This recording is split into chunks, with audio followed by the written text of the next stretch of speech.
தமிழ்நாட்டிலே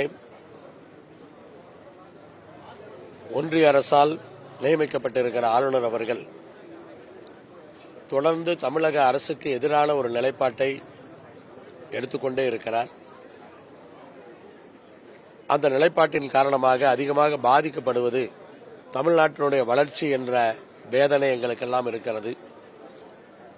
வருடத்தின் ஆரம்பத்திலே சட்டசபைக்கு வந்து அரசினுடைய கொள்கை குறிப்பை படிப்பதுதான் மரபு.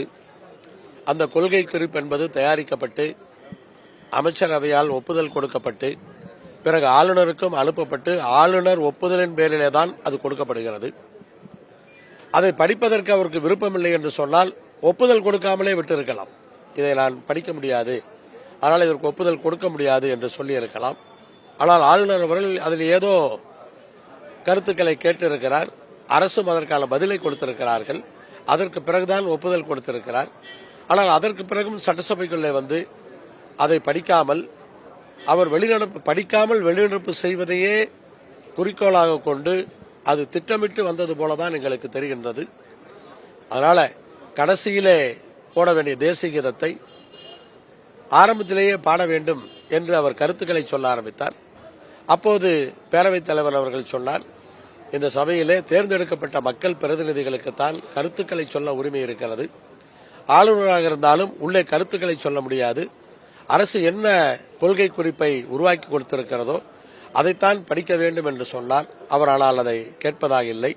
மீண்டும் மீண்டும் வேறு கருத்துக்களையே பேசிக் கொண்டிருந்தார். அப்படி பேசக்கூடாது என்று மீண்டும் பேரவைத் தலைவர் அவர்கள் சொன்னார்.